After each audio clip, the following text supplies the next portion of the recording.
हमारा भारत देश, जिसे एक कृषि प्रधान देश भी कहा जाता है, जहां पर लगभग 45% हमारा टोटल वर्कफोर्स इंगेज है कृषि या फिर कृषि संबंधित क्षेत्रों में। कहने का मतलब कि जितने भी हमारा कुल श्रम शक्ति है उसका 45% हिस्सा जो है वो कृषि या कृषि संबंधित क्षेत्रों में संलग्न है या फिर इंगेज है। और जो कृषि और कृषि संबंधित क्षेत्र हैं उन्हें आर्थिक रीढ़ की हड्डी भी माना जाता है, क्योंकि इनका योगदान लगभग 18% है जीडीपी के अंदर। आप कह सकते हैं 18 से 20%। बट इस आर्थिक रीढ़ की हड्डी का जो इंपॉर्टेंट हिस्सा है वो है हमारे फार्मर्स, जो दिन रात मेहनत करते हैं फसल उगाने के अंदर, चाहे से आंधी हो, चाहे से तूफान हो। और किसी कारणवश इन चुनौतियों का सामना करते हुए अगर अपनी वो फसल उगा भी लें तो कभी संसाधन के अभाव में, कभी बाढ़, कभी सूखा, या फिर आप कह सकते हो कभी मॉनसून की टेढ़ी चाल, कभी बहुत ज्यादा बारिश, कभी बहुत कम बारिश। और इन सब चुनौतियों से पार पाने के बावजूद भी कई बार किसानों की फसलें उनको उतना क्रॉप यील्ड नहीं देती हैं, उनकी फसलें उतना नहीं उगती हैं जितना उगनी चाहिए, जितना उन्होंने एस्टिमेट लगाया था, जितना उन्होंने अनुमान लगाया था। और उसका सबसे बड़ा कारण होता है ये खरपतवार, जिसे हम वीड कहते हैं। तो hello and welcome to current affairs decoded. मेरा नाम है युवराज सिंह शेखावत। ये जो भी मैंने बात करी आपकी कि फसलों को सबसे ज्यादा खतरा, वैसे तो काफी कारण है, चाहे से वो आप सूखा कहें, आप बाढ़ कहें, आप संसाधन का अभाव कहें, आप मैकेनाइजेशन कहें। बट अभी एक स्टडी हुई है, उसके अकॉर्डिंग सबसे बड़ा जो लॉस है वो खरपतवार की वजह से देखने को मिल रहा है। तो आप सोच सकते हैं कि एक किसान की जिंदगी में कितनी सारी परेशानियां हैं। हर एक मोड़ पे एक नया चैलेंज, एक नई चुनौती उसके सामने खड़ी होती है। इसीलिए कहते हैं, इसलिए कहा जाता है कि farmers form the backbone of a country, without farmers no country can progress. क्योंकि अगर फार्मर्स ने एग्रीकल्चर करना बंद कर दिया, कृषि करना बंद कर दी, तो हमारे लिए खाना कौन लेके आएगा? हमारी प्लेट पे जो खाना होता है वो कैसे आएगा? जो हमारे चैलेंजेस है, हमें गरीबी हटानी है, हमें कुपोषणता हटानी है, माल न्यूट्रिशन हटाना है, हमें फार्मर्स की इनकम को डबल करना है, ये सारे चीज हमारे गोल तो हैं। बट अगर फार्मर्स कृषि जो कर रहे हैं उनका एक बार मन उठा तो बहुत दिक्कत हो जाएगी हमारे जैसे देश के लिए।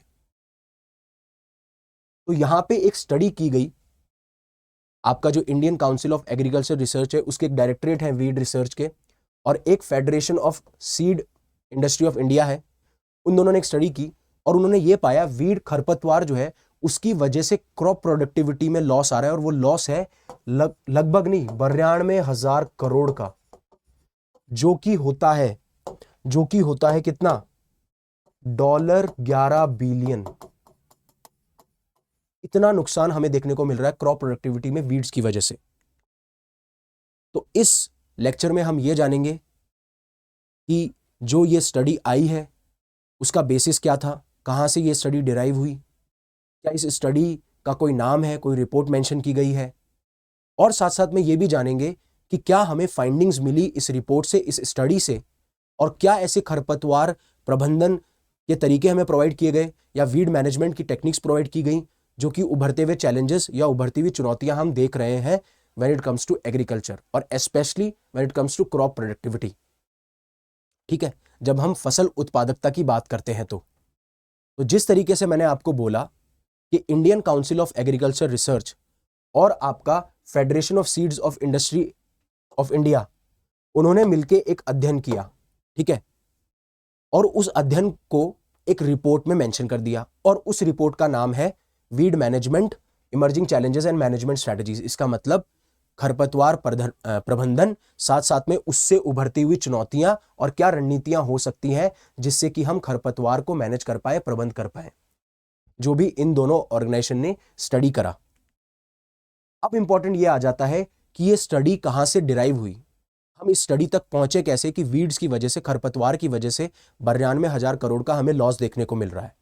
तो हुआ ये कि इन दोनों ऑर्गेनाइजेशंस ने, इन दोनों संस्थाओं ने अध्ययन किया, और वो अध्ययन किया लगभग 11 स्टेट्स में, 11 राज्यों के 30 डिस्ट्रिक्ट में, जहां पे उन्होंने 7 फसलों पे अध्ययन किया। पहला पॉइंट ये है कि इन्होंने 7 फसलों पे अध्ययन किया, जिसमें आपका चावल आ गया, जिसमें आपका गेहूं आ गया, जिसमें आपका मक्का आ गया, जिसमें आपका गन्ना आ गया। इस तरीके से किया। दूसरा, इन्होंने संवाद किया काफी फार्मर से, ठीक है, कुछ डीलर से भी किया, जो एग्रीकल्चर ऑफिशियल्स हैं उनके साथ भी संवाद किया, और वहां से जो पॉइंट्स निकल के आए उनको भी अपनी रिपोर्ट में शामिल किया। तो इन स्टडीज के बेसिस पे, इन अध्ययन के बेसिस पे जो है हम इस रिपोर्ट तक पहुंचे, इस स्टडी तक पहुंचे, जिस तरीके से आप ये देख सकते हो। अब इंपॉर्टेंट ये कि है फाइंडिंग्स क्या है। तो जैसा मैंने आपको बताया, पहली फाइंडिंग तो यही है कि खरपतवार की वजह से जो हम देखते हैं कृषि फसल उत्पादकता जो है उसमें 92,000 करोड़ का घाटा हमें मिल रहा है खरपतवार की वजह से।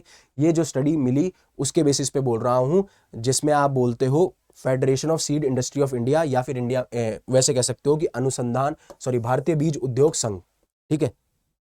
और इस सामूहिक स्टडी से हमें यह पता चला, कोलैबोरेटिव स्टडी से हमें यह पता चला, जो कि हमारे विशेषज्ञ द्वारा की गई, जिनका नाम है एन.टी. यदुराजू, एम.आर. हेगड़े और ए.आर. सदानंद। उन्होंने ये भी रिकमेंड किया, उन्होंने ये प्रस्ताव रखा कि खरपतवार से निपटने के लिए हमें प्रौद्योगिकी आधारित खरपतवार नियंत्रण रणनीति को लागू करने की सिफारिश की गई। मतलब कि ऐसी हमें टेक्निक्स लानी पड़ेंगी जो टेक्नोलॉजी से रिलेटेड हो। ये उन्होंने एक सजेशन दिया जब उन्होंने कोलैबोरेटिव स्टडी करी, सामूहिक स्टडी करी। बट सबसे इंपॉर्टेंट ये है, इस रिपोर्ट में यह पाया गया कि खारिफ जो क्रॉप्स हैं, जो खारिफ फसलें हैं, उनमें खरपतवार की वजह से 25 से 26% घाटा देखने को मिल रहा है। वहीं राबी में लगभग 20 से 25% का घाटा हमें देखने को मिलता है सिर्फ खरपतवार से। मतलब लगभग जो 1/4 क्रॉप प्रोडक्टिविटी है, या क्रॉप जो फसल उत्पादकता हो सकती थी, उसमें हमें 1/4 तक की लॉसेस हमें देखने को मिलते हैं, या 1/4 हिस्सा हमें लॉसेस में देखने को मिलता है। उसके साथ साथ में इस अध्ययन में यह भी पाया गया कि औसतन एक इंसान पर एकड़ में लगभग 3700 से लेकर 7900 तक के रुपए खर्च करता है, जब भी बात आती है खरपतवार प्रबंधन की, वीड मैनेजमेंट की, ठीक है। और यह भी देखा जा रहा है कि आजकल के अगर जैविक तनावों में देखा जाए तो खरपतवार जो है वो सबसे बड़ा खतरा उभर के आता है। चाहे से जब से आप जुताई करना शुरू करें, तब से लेकर जब तक आप फसल की कटाई ना कर दें, तब तक आपको यह देखने को मिलेगा कि खरपतवार ही सबसे बड़ा थ्रेट, या सबसे बड़ा आप बोल सकते हो खतरा नजर आता है when it comes to crop productivity. और सबसे इंपॉर्टेंट बात यह है कि फसल उगने से पहले ये कहीं ना कहीं उग जाते हैं उसकी फसल के आसपास ही। आपको भी पता है जिस तरीके से संसाधन सीमित हैं हमारी फसलों के लिए, जो रिसोर्सेज हैं वो वैसे ही सीमित हैं, वैसे ही स्कार्स हैं। और अगर उस टाइम पे ये खरपतवार उग जाती है, तो ये खरपतवार क्या करती है, उन्हीं संसाधनों को इस्तेमाल करती है जो फसल उगने के लिए काम आ सकती थी या फसल उत्पादकता को बढ़ा सकती थी। तो हम खरपतवार उसे ही कहते हैं। वीड्स का मतलब होता है अनडिजायरेबल प्लांट्स, अनवांटेड प्लांट्स, जो नहीं चाहते कि हमारी क्रॉप्स के आसपास वो उगे, क्योंकि अगर वो उगते हैं तो फिर वो हमारी क्रॉप्स के साथ में कंपटीशन करते हैं, प्रतिस्पर्धा करते हैं, और जो भी संसाधन क्रॉप्स के लिए ज़रूरी होते हैं वो संसाधन ये उपयोग में ले लेते हैं, जिसकी वजह से फसल उत्पादकता नहीं हो पाती है, क्रॉप प्रोडक्टिविटी नहीं हो पाती है।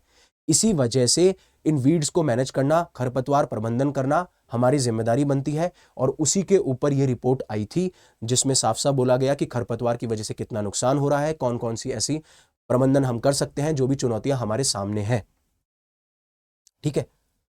और साथ साथ में जैसे मैंने आपको बताया कि इस रिपोर्ट ने यह भी बताया कि हम किस तरीके से खरपतवार को प्रबंधन कर सकते हैं। सिर्फ प्रॉब्लम नहीं बताई, सॉल्यूशंस भी बताए। तो लाइफ में हमेशा ये सोचना है कि सिर्फ प्रॉब्लम्स नहीं देखनी है, जो भी चैलेंजेस हैं उनको चैलेंजेस को देखना है, और क्या आप सॉल्यूशन निकाल सकते हो वो ज़्यादा इंपॉर्टेंट है।